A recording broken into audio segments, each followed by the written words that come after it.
hello. How are you today? I'm doing great. How are you? I am not too bad. How are you finding Wrexham and the UK so far? Oh my gosh, it's been amazing. It's a little overwhelming. I was upstairs earlier today having my tea, looking out the window and looking at the queue and watching everybody getting in line, and I'm thinking, so many people here. I mean, it's amazing.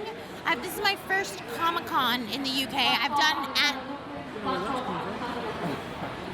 done anime conventions here, but they're usually much smaller. Yeah. This is the first one that I've done of this size over here, and it's amazing. Everybody's so cool. Yeah, I'm glad. Yeah, Wrexham's a nice one. It's very Yeah. small-ish in a place, but with lots of different people. Yes, and I feel like there's a little bit of something for everyone, which is awesome. Yeah. So, now when I was having a look at all your work, I did not know you went back to 1985. Well, not technically. So there's been some mistakes on there. In 1985, I was a baby. Well, not a baby. I was 10, but still. Yeah. But what's happened is we redubbed a lot of stuff that hadn't been dubbed earlier on. So it was made in 1985, but technically I started in 1999, which is still a long time ago, but not quite as long as 1985. I was looking at all of it, and I was just like, I think your first gig was one of my favorite animes, which was Martian Success and Nadesco. Yes! Oh my god, I'm so glad you've seen that. Yeah. I watched that on. Last call for Ron Perlman. Last call. Kick it off now. It's not my first anime, but it was one that I watched all the way through and absolutely loved it. It's a great show, and it was a really great place to start out, you know? Because I also got to do, like, instead of playing one large character, I think it was really fun to be able to play so many tiny little characters all throughout. I think that made a huge difference and helped me acclimate a little bit better. Yeah. So one of the questions I wanted to ask was, how do you think the anime industry's changed from, say, back when Martian Success and Nadesco was there to kind of now with Dragon Ball Super and all in between? It's amazing how much it's changed. So when we started, you know, of course, when I first started, it was VHS. Yeah. And the whole battle of dub versus sub, because you have to pay more money if you want those 2 episodes of dub instead of those 2 episodes of sub. Then DVD came along, and that's kind of when we started to see the change. It was more accessible. Companies, it started gaining in popularity, so more companies started licensing anime and bringing it over. Because in the beginning, it was very difficult to find. Then it started popping up more and more in anime conventions. When I first started going to anime conventions, it was all dudes. I was like the only girl, very little cosplay. And watching how it's changed and grow has been really, really remarkable. It's so accessible now, almost too accessible. Because back in the day, we used to only get the creme de la creme of whatever was coming out in Japan. Now we get everything, which is a blessing and a curse, because there's a lot of crap. There's a lot of really good stuff, and then there's a lot of like, really? I know, I've seen quite a few. Yeah, so it's kind of like there's good, but there is way more merchandise, there's way more fans. It's much more inclusive now. We've got, you know, whole families that cosplay together, lots more ladies, lot of other ethnicities. So it's become a much more inclusive environment. I think that's really good. I've got to admit, to be able to stream with anime, that's the biggest one. Yes. Funimation as well as Crunchyroll. I prefer Funimation for the English because it's harder to find at times. Yes. So one of the biggest shames is we don't get Dragon Ball Super in English over here. You know, it's all tied up in the licensing, and I know that now that we were acquired by Sony, one of Sony's big things is that they want to push it on a more international level, which is when you started seeing like the Funimation Now popped up over here in the UK and in a couple of other areas. I know they're pushing towards that. It's probably just going to take a while for the Japanese to be like, yeah, sure, let's do that. But it has been really crazy, the simuldubs. It's funny that you brought that up, because that's been the biggest change. I mean, when I started, it would take us like a year to dub an anime. So something would be licensed, and it might be 2 or 3 years before you get the disc and held it in your hand dubbed. Now, shows like My Hero, we're dubbing day of. You know, like it comes out in Japan, and like 10 minutes later, it's out in the US, and it's like, it's just mind-blowing to me that that's the case. Yeah, I know. One of the other questions I was asking was like, because you're an ADR director, aren't you, as well as a script writer? I used to do, yeah, now I just act, but yes, I used to direct and I used to adapt. So with, like, as I said, it comes out like, I an hour before, you know, we get it, then you don't. Do you have like a process, like you know exactly what's going on, like you have, like they say, this is the scenes, go right, or you know, or is there some sort of process? I wish. It used to be really cool because before the simuldubs, we would get the entire show, and so you'd be able to watch it in its entirety. If you were script adapting, you would have a full translation. You'd be able to work on it, and you would know where the story was going to end up. So it was very easy to write, very easy for directors to cast, because they knew exactly the trajectory that it was going to take. Now, with the simuldubs, we're lucky if we get the names of the characters before we start the show. And of course, different studios are better or worse about how much information they give us, but 9 times out of 10, you have no idea who the villain is. You know, if this girl A in episode 1 might end up being the main bad guy. So for directors, that's hard because you have to cast someone that you know is able to do that without knowing that that's what's going to happen. You don't know where the show's going to end up. So it's very much kind of living in the moment and making sure that you're doing the best you can do in that moment and hoping that it all works out in the end. But it is very, very difficult for writers, directors, actors, everyone. You have the camera ready. Do you get kind of excited as like the fans, because obviously we have to wait and watch. Do you get really excited, like, oh my god, villain A is going to come in? Oh. Yes, it's super exciting in that respect because before it would take a year to dub something, so you're just sitting on it forever. You can't talk about it, you can't say who you're playing, you can't talk about the show. Now, because some of it's day and day, we can talk about it immediately. Or maybe a week later, 2 weeks later, and that's it. Yeah. So it's fun because it's still so new to us that we can geek out with you guys. It's like, I just did that and it's already out and you can watch it. So that is definitely a plus side of it. I'm glad for simulcast then. Yes. They're great. Yeah. So, because I found this out I was late to the game with My Hero Academia. So I think I binge watched seasons 1 to 3 really quickly. Did you think that the anime would blow up as big as it is compared to some of the others? That's a good question. When it first came out, we all knew it was a very special show.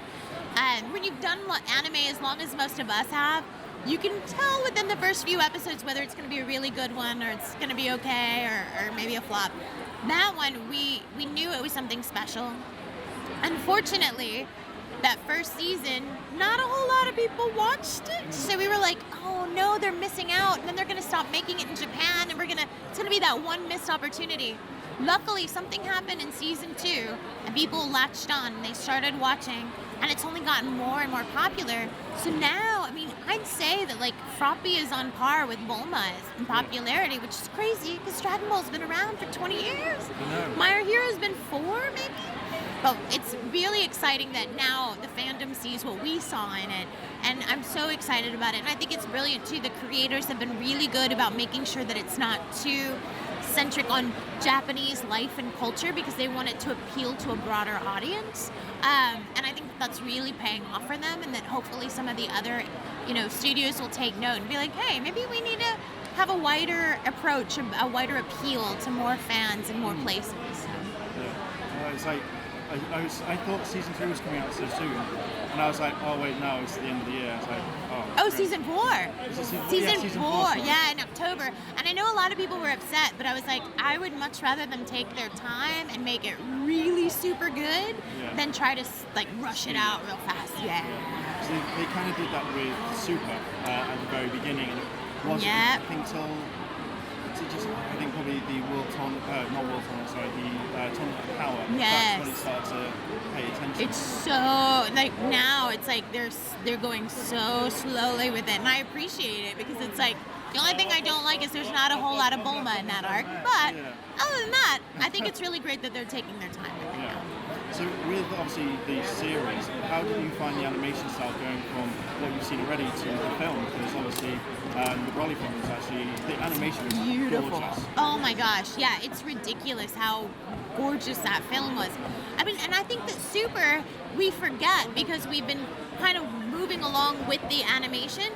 So every once in a while I'll go back and watch some Z and I'm like, oh wow, it is a huge difference. We're all friendly here. Yeah. But yeah, it's one of those things where it's like, you forget how far Super has even come in animation until you go back and watch that. But then watching the Broly movie, I was like, oh, holy crap, this is off the charts. It's just such a good film, and the animation's so great, and I love that Akira Toriyama took such a big part in it. And I'm really hoping that that's just the beginning of more. Would you like the art style to be from the film, carry on from the series now, or would you prefer it to be similar to what we've had the past few years? I mean, I like what we've had the past few years, but if that art style wants to carry over from Broly, I'd be all about it. I would be all over that as well. Yeah, I think it's beautiful. I think it's absolutely beautiful. So, with the role of Bulma, how did you get that role? So, Bulma, my brother was a huge Dragon Ball fan growing up, like huge. So much so that we would go to Spain. My family's from Spain, and he doesn't speak Spanish very well, so I would translate for him. So for years, I was translating. I played every character in Dragon Ball Z before I ever even touched Dragon Ball Z, but in Spanish. And he fell in love with it. We came back to the States. 3 years later, it followed us back to the States. And I thought it was cool, and I knew Chris, and I knew Sean, and I knew all these people that worked on it, but I wasn't a part of it. So I was like, oh, that's cool, that's your thing that you do. And about 2008, 2009, Chris Abbott was like, hey, I have this thing, I want you to come in on audition. I'm like, he didn't give me any details. I'm like, all right, sweet, I'll come in. It's very frequent for him to do something like that. So I showed up, and this picture of Bulma pops up on the screen, and of course I knew who she was because my brother had watched the whole thing. And I'm sitting there going, this was a mistake. Like, what's going on? I didn't realize there was going to be another show. And I was like, am I auditioning for Bulma? And he goes, yeah. I was like, oh my God. And so I had a little mini freak out, and I did my audition, and I texted my brother, and I was like, hey, I don't know that anything's gonna come from this, and you can't tell a soul, but I just auditioned for Bulma in a new show that's gonna be Dragon Ball Z Kai. And he's like, oh my God. So a couple of weeks later, I get the call from Sabat saying, congratulations, you're the new voice of Bulma. And I called my brother, and I was like, you can't tell anybody, but oh my God, I'm Bulma. And he's, ah. It was such a cool moment as a sister to be able to have, that's probably the most proud my brother has ever been of me. But yeah, it's one of those things that in the beginning it was very difficult because when you fill in the shoes, or fill in the role of somebody else who's played that character for a long time, I wanted it to be a seamless transition.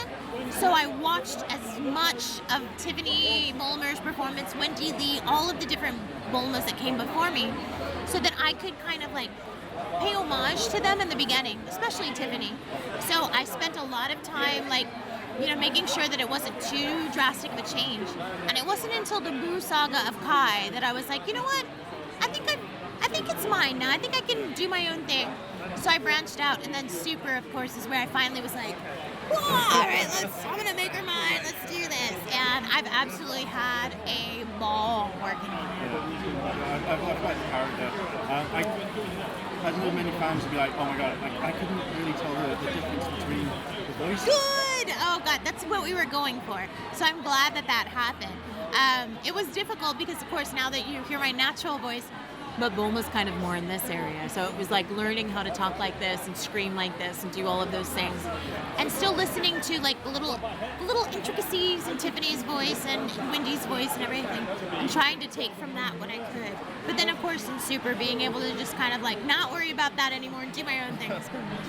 I can tell. I've enjoyed Super, and then obviously as we progress later on into when it gets picked up, which we all know it's going to get picked up again. They'd be silly to be like, just stop it there. Well, I know that Akira Toriyama said that if the Broly movie did well, he would consider making more Dragon Ball. I think it's safe to say the movie did really well. Yeah. So I would be surprised if there wasn't more. Unfortunately, nobody has been able to confirm that for me, so I'm just waiting. I have a feeling it'll be like, oh no, we're not making any more. Yes, we are, and don't tell anyone about it. Yeah, Toei are sneaky like that. They like to be like, So, kind of wrapping it up, do you still practice dance, like ballet? Oh gosh, jazz, what a great question. Unfortunately, when I was script adapting, it was a very sedentary job, so I would sit in front of the computer for hours on end. So I got really out of shape, just because when you're sitting there all the time, it's hard. So I didn't do as much ballet. I would take hip hop classes every once in a while just to be like, do I still have it? Do I still have it? But now, since January, I started getting back in the gym, been working out, doing all that. So now I'm at the point where I think I'd be okay putting a leotard back on and maybe going to ballet classes. So that's on my to-do list. Yeah. Hopefully. So one last question, this is never gets part of any Blu-ray thing.